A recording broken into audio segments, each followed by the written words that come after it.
We had to tell the truth. It turns out the #1 driver of U.S. debt being related to health care, and the health care was obesity. Okay, this is Arizona Congressman David Schweikert. We have lots of friends here in the studio. I love this. But before we get to our friends, let me just set this up.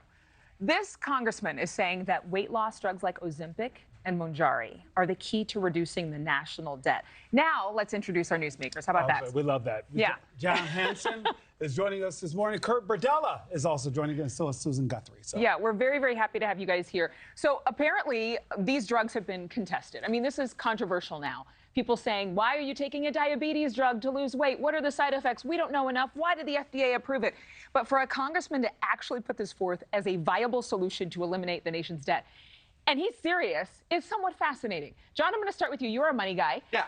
He's saying that even a Business Insider article says that if people were smaller, then they would save the airlines lots of money because they would have to use less fuel on planes. Okay, around the fringes, there is some weight to the argument, I guess to say, no pun intended. That's why you're on radio. Right, exactly. But the glaring hole in the argument is a good problem. If people are taking Ozempic or these drugs to lose weight and they live longer, that is not going to help the national debt. People living longer hurts the national debt. Entitlements, people living... We want people to live longer and healthier. We do. But we're going to be expensive anyway, is what you're saying. Exactly. And the Social Security is getting more expensive. Less than 10 years till we're going to start dipping in, making it less solvent. And if people are going to keep on living longer, which is great, I just want to say that, not good for the national debt. We're still going to be paying for it. He wants Right, there you go. Exactly. But living longer isn't necessarily living healthier.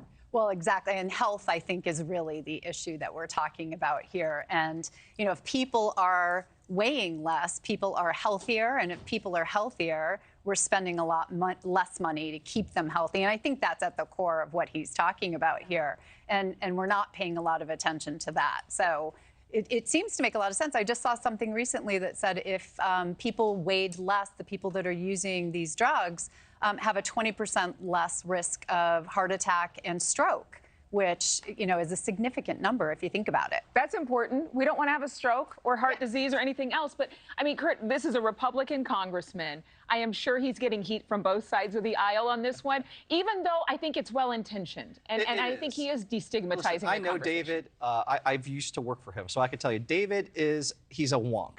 And he is a former treasurer of Maricopa County, so he approaches the world from this very, sorry, David, nerdy perspective. And that's really, he was just playing this intellectual exercise in his mind. He did not intend this to be policy. This is just how David kind of thinks. And like anyone who's ever worked with him will tell you, he walks around the office espousing all kinds of things through that nerd, treasurer, accountant kind of lens. He's looking at all these stats. Yeah. And he's like, well, the math, if it adds up, right, means that we'd actually save trillions of dollars if everybody goes on Ozempic. Right. And anyone who's ever worked for members of Congress will tell you, they espouse all kinds of random stuff talking it like out this all the time. Yeah. It's like, hey, I heard about this thing. You know what? If we did it this way, we could save $1 trillion and extend humanity's life.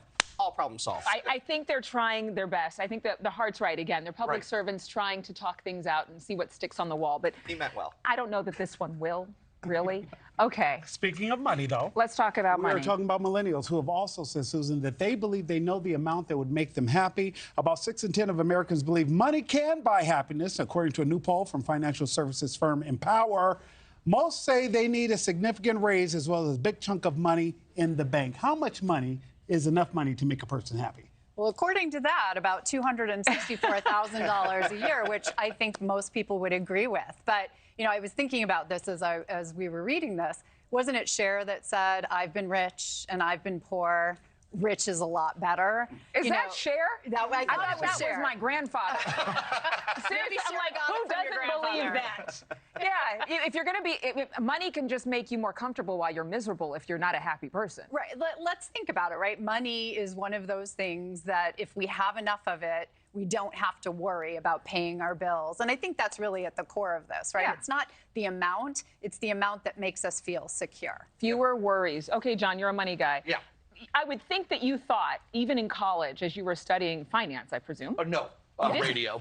You studied radio, but you got into finance. Yes. You're a smart cookie. But over the years, have you thought yourself, like, this is the number? And you don't have to tell us your number. That's kind of private. No, but... But have you thought yourself, like, I need this much money to pursue my dreams? No, I think it is about security. I think it's about feeling safe. I found it shocking that that number for millennials was about 3 or 4 times higher than the rest of the age groups. And I think that millennials, I'm a geriatric millennial is what they call We me. were talking earlier about geriatric millennials. Yeah. We are at the age where a lot of older millennials are expected to have home ownership by now. They don't have that. That's so true. So they, I think, are really feeling the pinch of what salaries were supposed to be. They're also the generation that came to the workforce during the 08 recession, right? Money means a lot to different things to different generations, including millennials. Well, and Gen Zers, Kurt, actually say that they want over $500,000 salary to be happy. We were talking about that earlier this morning. Well, look at the generationally.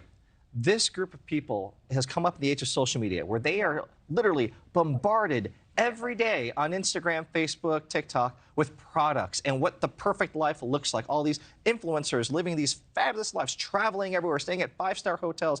They see what money can buy you all the time that they're on their little screens. And so I think it's kind of baked into their psyche now, like, oh, I want to live that life. I want that Kim Kardashian life. I want a private plane. I want the best hotel in the most exotic location. All of that costs money. You know, when you reverse engineer it and you ask people later in life, when were they happiest?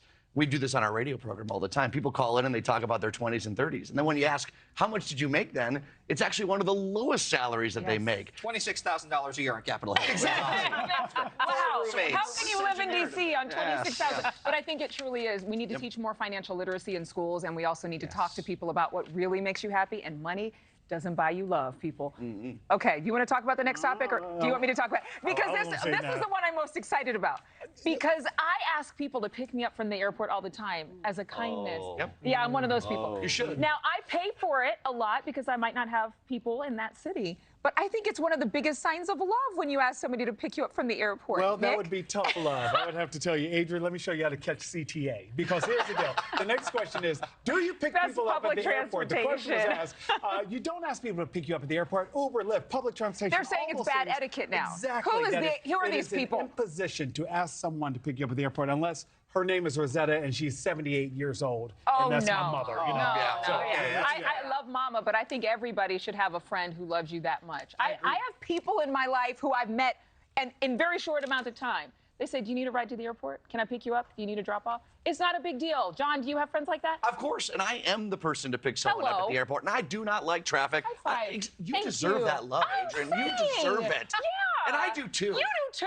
Exactly. I'm saying. I don't understand what the problem I is. order you an Uber Black No. to pick you up. I'm fine with that. And like that's It like better be Uber Black XL. Uber Black XL, you know, SUV, Cadillac, GTS, but like that's an act of love, right? I agree with that. If you're too busy, I get it. What if it's like 2 in the morning? And that too, but I have friends that stay up late. I don't know. Or wake up early. You're sort of, you know, there's sort of parameters around this. I am with you. I mean, if it's Dale, who's my 80-year-old mother, I will get myself God into bless that Dale. car and go pick her up. But other than that, you know, I'm happy to send you the black, or I'm a big, huge fan of the taxi stand. It's right outside the door. A clean It's a taxi. taxi. You have to do a smell test before you get in the taxi. Well, I'm going to be real with you right now. I've And when done you that. get here, I've got a glass of Chenin Blanc waiting for I you. think But it I'm not matters gonna what get it. city you're in. If it's like Omaha versus JFK, like that's also very different. It's the time, and I think that this article is stemming from the fact that more people are feeling like they don't have time, they don't have energy,